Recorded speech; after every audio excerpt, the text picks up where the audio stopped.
수출 주도형 경제 구조.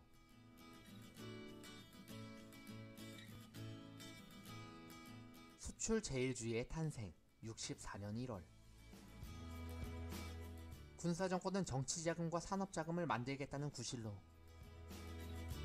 1962년 증권파동을 일으켜 주식시장을 결단냈고, 화폐개혁의 실패로 기업의 자금줄을 끊어놓았기 때문에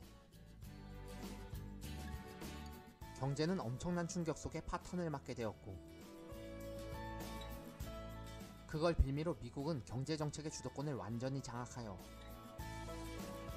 군사정부가 만든 경제개발 5개년 계획의 내용을 전면 수정하도록 지시했다.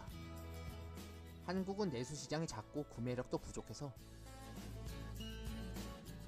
자력갱생의 정책으로는 거지꼴을 벗어나기 힘듦요. 그러니 물건을 만들어서 해외에 팔아먹는 수출 방식으로 성장했으면 합니다.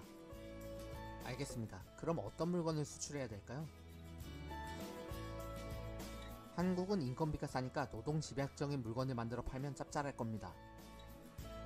가령 신발, 의류, 가방, 왕구류 같은 것들 말이죠.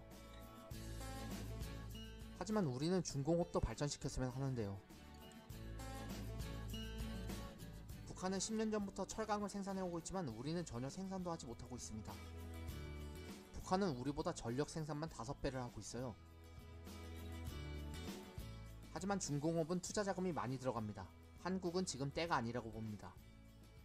무엇보다 중공업 제품으로는 수출하기가 힘듭니다. 왜요? 중공업 제품들은 대부분이 선진국들의 주력 상품이라 선진국들이 자국산을 놔두고 한국산을 수입하지는 않을 테니까요. 잘 알겠습니다. 그리고 64년 1월 연두 기자회견에서 박정희는 이렇게 말한다.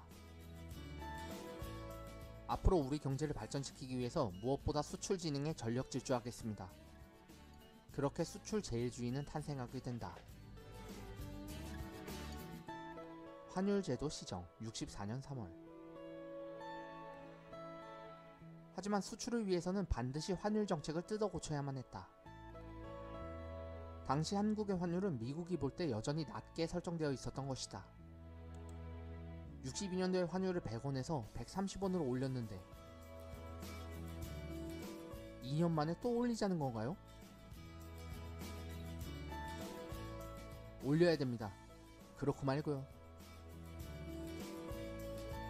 하지만 어쩔 수 없는 일이었다. 당시 우리나라는 어찌나 돈을 많이 찍어댔는지 미국이 매년 기존 통화량의 5%씩 새돈을 찍어내고 있다면 한국은 매년 20% 이상씩 새돈을 찍어내고 있었던 것이다.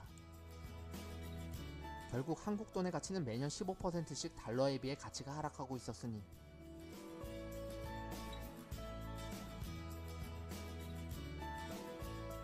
$1 100원으로 환율을 정했다 하더라도 5년 뒤의 가치는 실질적으로 $1 200원이 되어 있었다. 그러니 미국은 주기적으로 환율을 높이라고 지적을 했던 것이다. 61년 2월 한미협정. 한국은 환율을 올리는 조건으로 4,500만 달러의 원조를 받았다. 건국 이래 환율 추이. 화폐개혁 전의 환율은 현재 기준으로 바꾼 값이다. 게다가 수출을 늘리기 위해서라도 환율을 높일 필요가 있었다. 예를 들어 수출업자들이 $1짜리 물건을 수출할 때 환율이 100원일 때는 100원을 벌게 되지만 환율이 200원일 때는 200원을 벌게 된다. 이익이 2배 늘어나게 되면 기업들은 수출을 하고 싶은 욕구가 절로 생기기 마련이다. 때문에 수출 주도형으로 전환하기 위해서라도 환율 개혁은 반드시 필요했다. 하지만 막상 환율을 높이자니 여간 부담이 되는 게 아니었다. 환율을 높이라니 그러면 수입품 가격이 천정부지로 오를 텐데? 이런 문제점 때문에 환율 개혁은 대부분의 나라에서 쉽게 받아들여지지 못했고, 수출 주도형 성장 방식으로의 전환은 당시에 소수 몇 나라만이 행하고 있을 뿐이었다. 우리 정부의 입장도 비슷했다. 수출 주도 성장 방식에 동조는 하지만 환율을 어느 정도로 올려야 된다고 생각하는 겁니까? 지금 한국의 환율은 1달러 130원인데 1달러 300원으로 올렸으면 하는데요. 뜨아, 이건 너무 심하잖아요.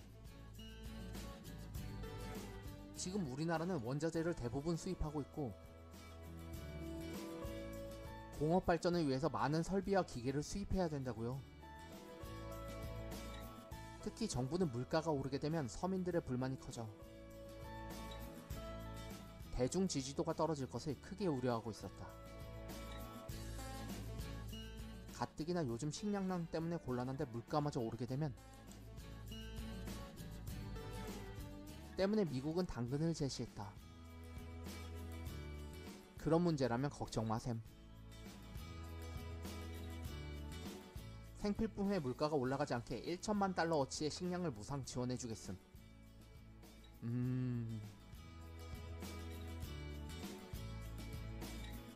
수출을 통해 경제구조를 바꿔보겠다면 이 정도로 환율을 올려야만 효과를 봅니다. 오케이. 결국 환율은 1달러 250원으로 합의가 이루어졌고 한국의 환율 제도도 기존의 고정 환율 제도를 버리고 현실에 맞게 수시로 조정할 수 있는 단일 변동 환율제로 전환하게 된다. 당시의 협상 결과를 미국 대사는 이렇게 보고했다. 박정희는 우리의 부추김을 받아서 물가 인상을 각오하기로 했다. 그리하여 환율은 인상되었고 5월부터 약속한 대로 식량을 원조하기로 했다.